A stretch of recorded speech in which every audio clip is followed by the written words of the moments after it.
Welcome to StartupGh. I'm currently in Neketa district.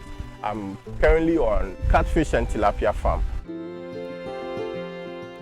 The name of the farm is Welali Farms. He's able to cut down the cost of his feeding almost 40% to 45-ish. And he's using a unique plant called the Azolla plant. I have done a lot of reading about it online, but I seem not to get some in Ghana here. And he's the only one. He posted it on a platform, and I tried connecting. So I'm here currently to learn more about the crop, if possibly get some and propagate them and feed my pigs.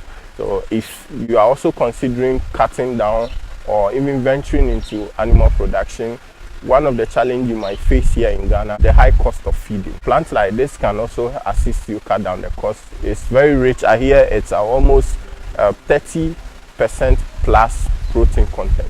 So if this is your first time here, my name is Michael. I'm very passionate about farming and making money.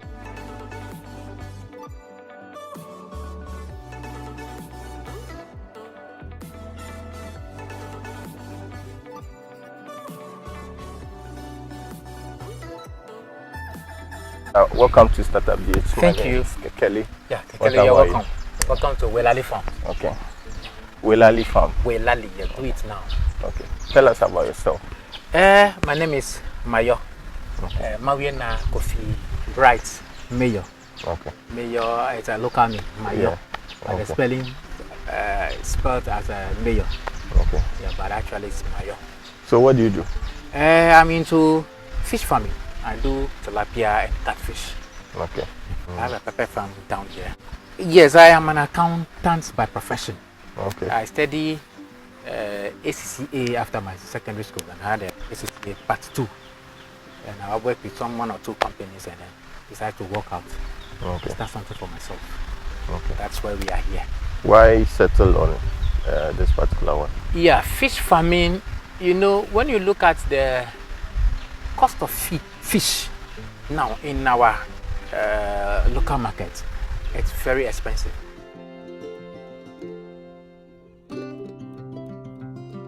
So generally, let's say about 90 or 99% of the population eat fish. So that is the reason why we decided to choose fish farming. Now also, now you can see we are not fishermen, are not catching much. Okay. Yes. Yeah. Fish is getting so difficult. It's getting so difficult to get fish now in our local market. So we look at all this and we decided why wouldn't we go into fish farming? Okay. To augment or to supplement what is already in the market.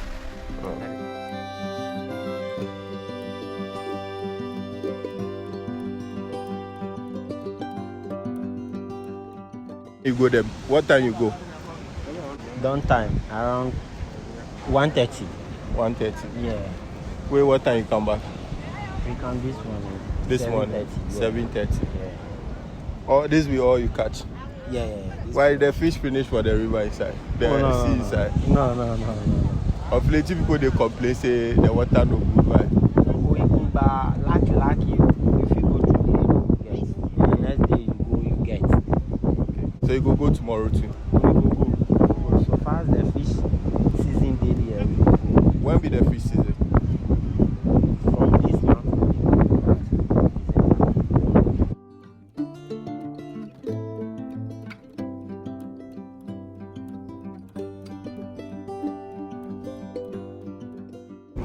We sell some. You sell some already? Yeah, we sell some. You sell like how much? Oh, now it's a quantity. So we sell like 25 bucks. One box is how much? One big box with 60 cedis. What box are you talking about? We got some. This bowl? Yeah, this bowl. 60 cedis. Yes. Hey, where did they sell one for 2 cedis now?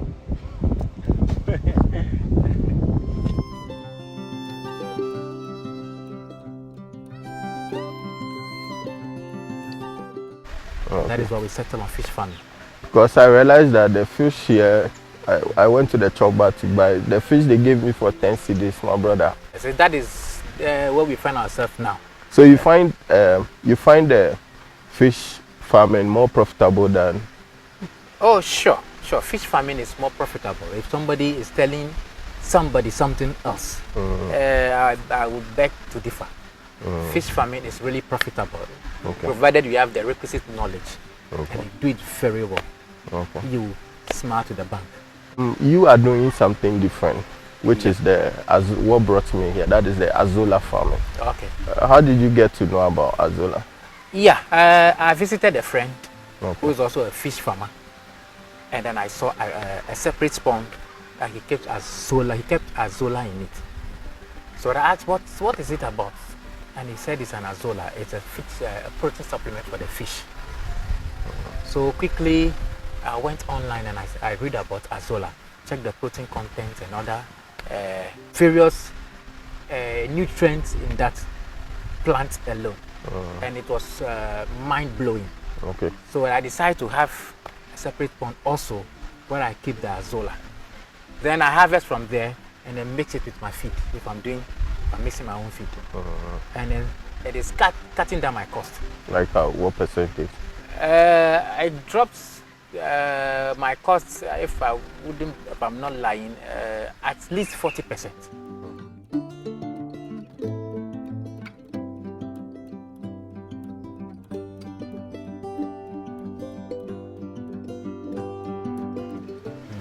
Well, what did you realize after trying the Azolla?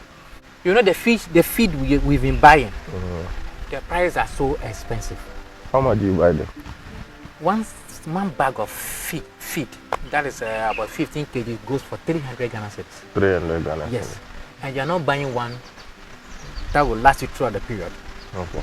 At least when you are doing about 1,000, you are looking at about 60 bags of that quantity. Which means your running cost will take, feeding alone will take about 80% of your running cost. So that makes it very expensive.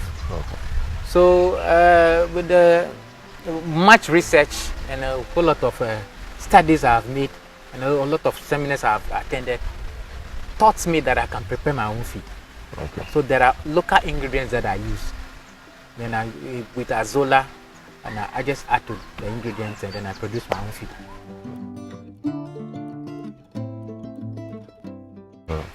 So let's say with the Azolla, how do you grow it and how do you prepare that feed? Thank you. With Azolla, there is a place we normally harvest it from. Bring it to our farm and put it in our pond. Now within 14 days, they begin to multiply. Then we scoop from there and mix it with the feed. So we mix with the feed and we process it and we start giving it to the fish. So within that 14 days, it's like you combine it with their feed? With the other ingredients. So this time you are preparing your own feed? Yes, I'm preparing my own feed. Not all the time. I sometimes buy the starter feed from the market. And as time goes on, when you get to a certain stage, then I begin to produce my own feed. That cuts down my production cost. Are there some disadvantages in using the Azolla? I have not come across any disadvantage anyway. In fact, what I've realized is it's even recirculate, it add oxygen to the pond water. Yeah, the way I change water regularly, it's no more like that. It takes a very longer time for me to change my water. And also, you know, changing water to it's an electricity cost. Yeah, you need to bring in another water, pump in another water again. So when Azolla is on top of the water, it's kind of bringing more oxygen. Yeah, so you don't change water regularly.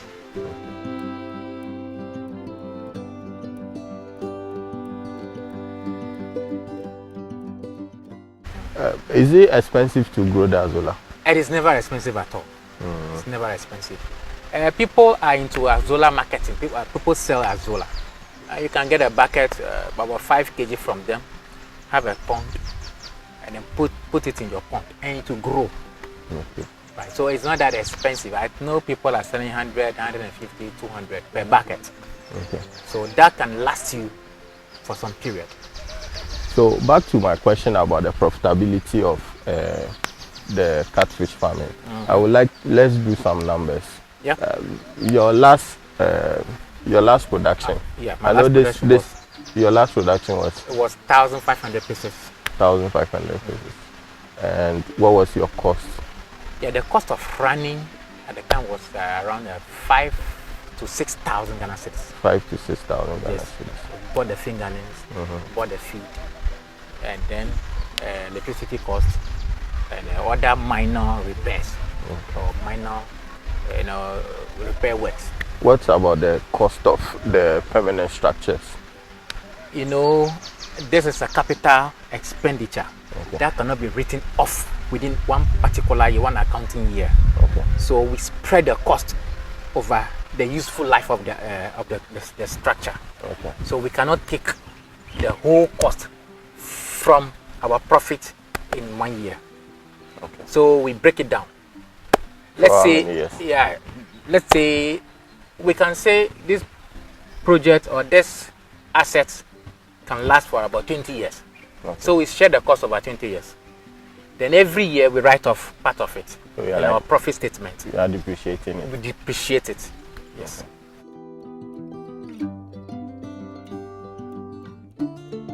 Okay. So you are taking. So what are the permanent assets that you have here? Yeah, the permanent assets we have land. We bought the land. Okay. We fenced it, and then we did a concrete pond. Oh, I thought it was a family house. Or no? No, it is Because of this project. Yeah, because of this project. Oh, okay. Yeah, we got the place. We fenced it, and then even this whole place is demarcated for poultry.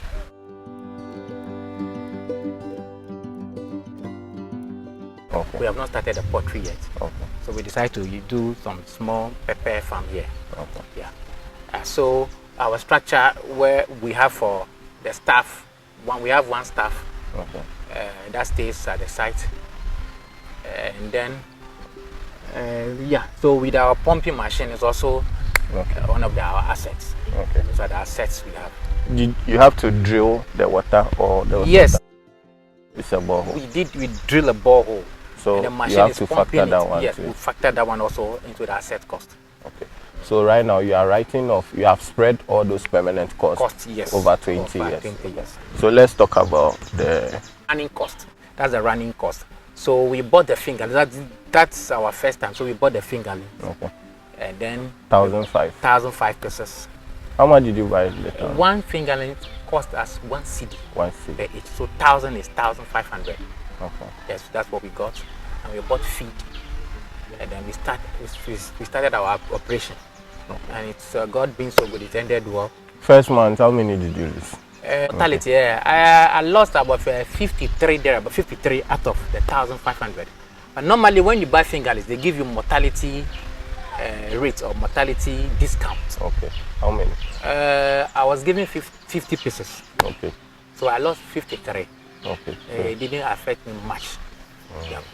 So we started with 1,500. We went on with our feeding and other running activities. So we ended well. By the grace of God, we ended well. How many months? We kept that one for 4 months. Why only 4 months? Yes, because it was our first time. We decided to turn it over quickly for us to, get some money and then restock. Okay. Yeah, we could have decided to keep it for 6 months or beyond. These are catfishes. These are catfishes. Okay. These are catfish. Yeah, we decide. So maturity period normally is about 6 months. Okay. Yes, but people grow it, or we can grow it beyond the 6 months. Okay. So by 4, when you should be getting 1 kg and above. Okay. Did you find it difficult to sell them? It wasn't too difficult for us to sell. We marketed it through the social media, Okay. Facebook, WhatsApp platforms, and all that. So people started calling. Okay. Even as at the time we sold all, people were still calling. Okay. Yes. Today, even today, we received a call, and so people are giving us order now to supply. But when you say it wasn't all that difficult, Yeah. that means you faced some challenges. Well, it wasn't that difficult because the very first day we posted, we didn't get response that day. Okay. It took about some few days. And you had people traveling from Accra to come and Sure. buy here. People came from Accra. People, the one who came to buy all came from a town called Benu along the Dabala. Dabala. Along this road. Savietola to Dabala Okay. stretch. It's a town there. It's an agave community. So she's a fishmonger. She came to buy all. She bought all the. She bought all the 1,500.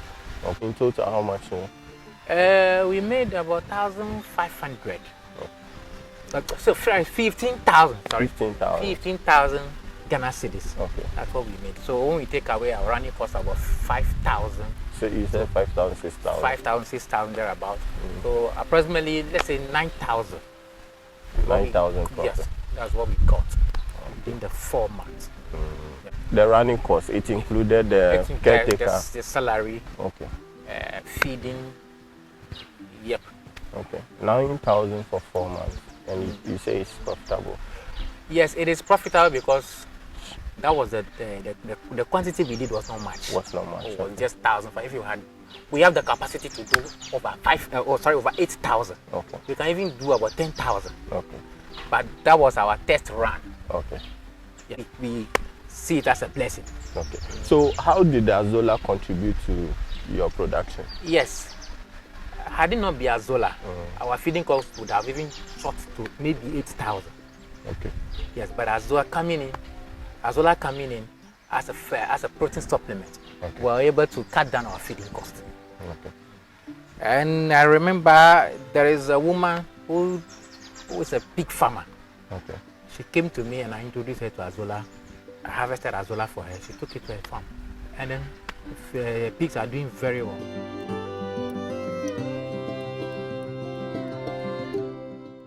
What you are saying is that you can use the Azolla to feed other Sure. Use Azolla to feed other animals. Yeah, the livestock. You know, it is very nutritious. Tell me about the content that you discovered that was mind-blowing. Yes, I discovered amino acid protein content. There's about 38% of protein content. Protein. Yes. What's the content? What's the protein content for the beans and things that we are using?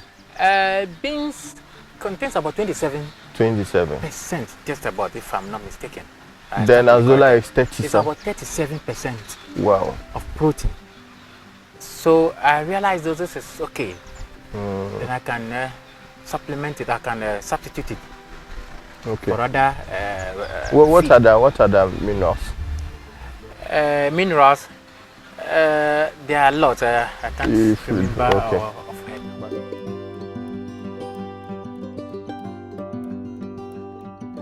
On a typical day like this, when you are feeding, you are preparing your meal, what do you use? Then I use wheat offer. Okay. I use condo. I also add soya beans Okay. as well. Sometimes I can also add beans itself.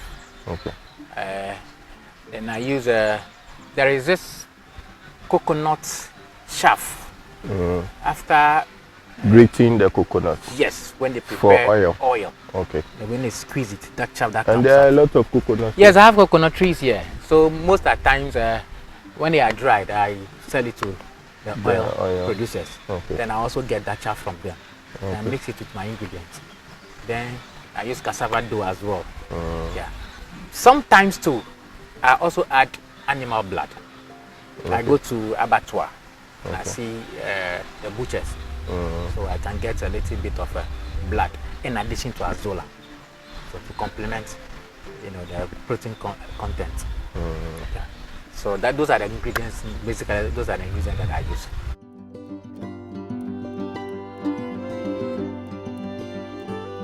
Is it not labor intensive and stressful if you are preparing your own feed? Yes, it is stressful, labor intensive, no. but really stressful. Okay. Stressful in a sense that, you know, you need to even know the ratio of all these ingredients. Okay. Yes. So you mix all of them together. Mixing it's a problem. So you mix it very well. After mixing it, you have to cook it. Put it into a pelletizing machine, and goes out, and then you dry it. Okay. So that makes it so stressful. Okay. Yes. So, but when you have all the machines, you have your dryer, you have your pelletizing machine, it is easy for you. Okay. Yeah, it's easy for you. It cuts down your costs drastically. Cuts down your costs. So your earlier production, you did only catfish. I did catfish and tilapia. How much did you sell the tilapia?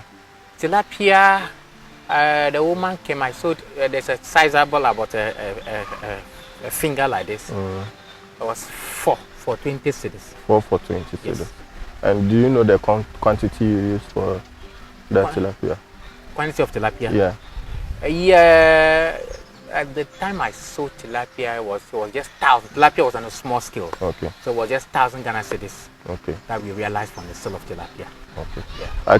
We are now contemplating going into or increasing our tilapia production. Okay. Since many people like tilapia more than catfish. Okay. And looking at the community, I realized that the fishermen are not getting enough catch. Yeah. And you breeding this thing fishes here, it's like you are going to get more market. Are you the only one doing the catfish here? Yeah, for now in Keta and Anglo district, we are the only farm doing catfish. We've never heard of anyone yet. Yeah. Yeah, but we are the only farm doing catfish. Okay. But tilapia, and a few people are into tilapia. But their tilapia is different from the one we are.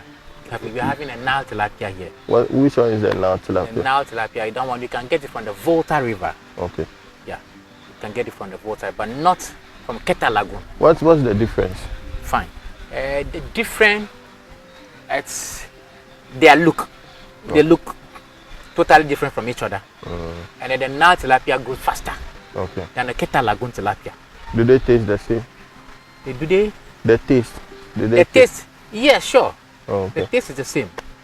But they can take you about even more than a year or 2. That's bad for business. For you to get a size of a Keta Lagoon tilapia, sizable. And then the Nile tilapia, within 6 months you can start harvesting. Oh, okay. Yeah. Okay. So that is the advantage and disadvantages in it. What are some of the challenges you have had in your production? The challenge I've had was feeding. Feeding? Yes. Feeding was a challenge. And you have solved it? Yeah. Not entirely, but we are even with the Azolla? Yes, sure. Even with the Azolla, we are still buying other ingredients. Okay. So you can't say you have solved it entirely. Yeah. We can't produce fish or wheat or flour. We buy corn dough. We buy cassava. We are not producing all those on our own. I hear this from a friend that I mean, some people's stories are discouraging when it comes to catfish farming. They be like they produce it and they are now looking for people to buy. They don't get it. Is it the case here?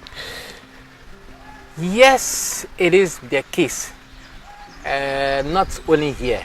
Okay. To all fish farmers. Okay. You produce and you don't get even good markets. Not that you don't get markets. Okay. Yeah, the fish farmers are not making the profit they are supposed to make, but rather the market women. Okay. Yeah, they sell at a double or even triple the price. I mean, they are taking the risk. They are getting the lion's share in the value chain. So as a producer, you produce maybe a kg goes for 20 or 25 cedis. Okay. A fishmonger smooths that one and sell for about 50 Ghana cedis or 60 Ghana cedis. Okay. Yes. So that is how much they make. Do you weigh your fishes before you sell? Yes, we weigh our fishes. Okay. We weigh our fishes before we sell. Okay. How much do you sell a kg? A kg goes for 25 cedis. 25 cedis. Yes. Okay. With the Azolla, is there anything particular we need to know when you are coming to tell us about how you can breed the Azolla? Fine. Azolla breeding is not anything difficult. just get a pump. You can get a rubber. You can get a rubber and get a carpenter to buy 2x2 wood. Let's do it in the form of a box for you. Line it in and add water. Okay. So when there's water, you fertilize it. You can use this chicken dropping. Chicken dropping or cow dropping. Spread a little on top of the water. Okay. And then put Azolla on it. Yeah, it grows rapidly. It grows faster. How about, you know, the catfish, they are defecating in the water. Can't I just spread the Azolla on top of the Sure. water for them? Yes. When you spread Azolla on top of the water, yes, the Azolla will grow. But the catfish will out-eat the Azolla. They eat it faster. Okay. So it is advisable you have a separate pond Okay. for it. Then you scoop it. You mix it with your feed. Then give it to them. Give it to them. And mix it with your feed and give it to your pigs. Okay. Yes. And even give it to your, even if you are keeping ostrich, Okay. give it to your ostrich, your duck. Okay. Yes. Okay. It makes them grow well. Well. Okay. I also read that Azolla, it doesn't like in direct sunlight. No. Wherever I've been getting it from, you are exposed To the sun. Yes. Okay. But I decided to just keep it under a tree. Okay. If anyone is interested in buying the Azolla, how much do you sell the Azolla for? Yeah, Azolla buckets, paint buckets goes for 150 Ghana cedis. 150 Yes, cedis. a bucket. With the time of transportation, how long does the Azolla last Azolla can last more than a week. in the bucket? Bucket. How do you do that? Do you keep water inside? Yes, we add water. Okay. So even in the bucket, it begins to multiply in the bucket Okay. before it gets to your farm. Okay. But you know, in some countries they are considered as very invasive, so they don't allow them. I did a research from these Asian countries. I wanted to get some because supplementing the feed, you know. But I realized that the type of Azolla was different from. You see that yesterday I was arguing, but I realized that there are various species of the Azolla. Yes. So yesterday I was arguing with you that these are duckweeds and not as. But anyway, I'm going to do more research on this. This is how they come up. Yeah, there are various species. The one we have in Ghana is what we are using here. Okay. I also made the research about it and I realized there's a different type in Philippines. Philippines, yes. Yes. And then the Filipinos are very, very, they like using Azolla. That is their main source of protein ingredients in their feed formulation. Okay. So mostly I read about Azolla from The the Filipinos. So if it is invasive, I'm not sure it's like that in Philippines. Okay. In other countries, other Asian countries. Can you put out your number if anybody is interested in Sure. cutting down their cost like 40%? You can contact us on this number 0243 274752. I repeat 0243 274752. Another alternative number is 0246 150895. 0246 150895. When you contact us, you get Azolla, the quantity that you want. What about the fishes too? Yes, you want catfish, tilapia. This is Welali Farm. Welcome to Welali Farm. We can supply. Yes. Are you on social media? Just on Facebook. I met you on, is it garden? Farmer's Garden? Farmer's Garden, yes. Mayor, yeah. Mayor, yeah. Okay. Farmer's Garden, Catfish Farmers. Catfish Farmers in Ghana. You can also see us there. Farmer's Garden. But that is the whole Catfish Farmers in Ghana. I mean, So, do you have a page or something? Currently, we don't have our own page now. We are also working on that page. And then very soon you'll see our page. Okay. Yeah. Hello guys, so there you have it. If you need Azolla, I've been searching for Azolla for so many years now, but it was just by God's grace that I got his number, and I have learned two things. The Azolla I've been seeing around, even though I didn't know it was Azolla, but as I came here, I got to realize it's Azolla, and I'm going to get mine. It's been a nice time in Keta here, but when you are calling him, be mindful that the network here is very, very horrible. It's very bad, and you can reach him on WhatsApp through the lines he gave. I think with that one, when he gets it, he will reach you back.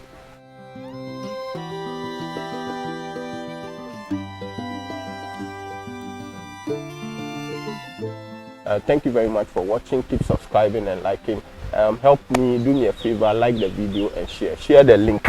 Thank you. Peace out.